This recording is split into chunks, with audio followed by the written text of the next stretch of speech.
প্ৰায় 4-5 বছৰমান হৈছে মই কথাটো লক্ষ্য কৰি আছোঁ।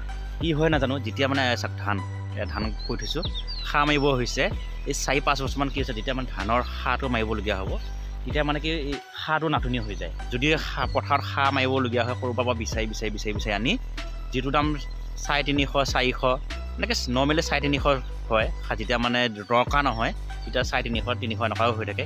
কিন্তু যেতিয়া দৰকাৰ হ'ব 500-600 মানে কি কমৰ সাৰ মানে যেনি ইচ্ছা তেনেই দাম ল'ব, তেতিয়া ইমান দাম দি পেলাই পথাৰত সাৰটো মাৰিব লাগে।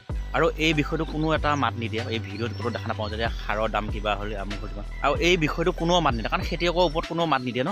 আৰু খেতিয়কে যেতিয়া সাৰ মাৰিব লাগে পথাৰত, আৰু সেই সময়ত কথাটো বুজি নাপাওঁ, প্ৰায় 4-5 বছৰমান হৈছে কি হয় বোলে সাৰ বোলে বিচাৰি নাপায়, সাৰ বোলে বন্ধ হৈ আছে, সাৰ নাপায়, মানুহ লাগি গ'ল, মানুহ খেলি মেলি আৰু সাৰ নাপায় পথাৰত। ক'ৰ পৰা মাৰিব সাৰ? এতিয়া সাৰ মাৰিব লাগে, সাৰ নাই, যোনে আনিবলগীয়া 700-1000 টকা দি সাৰ কিনি আনিবলগীয়া সময় হৈছে পথাৰত বোলে সাৰ মাৰিবলৈ, তেতিয়া ক'ব যে মাৰ্কেটত সাৰ নাই, সাৰ অহা নাই। কাৰণটো কি? ইমানে সাৰ চেল হৈছেনে? যদি সাৰ ইমান চেলেই হৈছে, কোনটো সাৰটোতো কোনো বিদেশৰ পৰা নাহে ন। আমাৰ অসমতে ভাৰততে বনায় সাৰবিলাক, ক'তো ইণ্ডিয়া আমেৰিকা পাকিস্তানৰপৰাতো নাহে, আমাৰ ইয়াতে বনায়। যদি সাৰটো ইমান চেলেই হয়, উৎপাদন কৰক সাৰখিনি উৎপাদন কৰি মানুহক ব্যৱস্থা কৰক।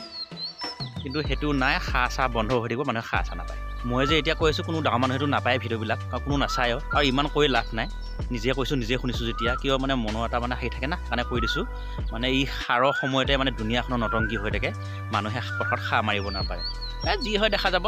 এয়া এইখিনি অলপ আগতীয়াকৈ সাৰ মাৰাৰ কাৰণে অকণমান মানে ক'লা হৈ কিবা মানে ধানৰ যিবিলাক গাছবিলাক আহিছে, আৰু এইপিনে সাৰ মাৰিব হৈছে, সাৰ মাৰিব পৰা নাই, কথাবিলাক কেনেকুৱা হৈ আছে।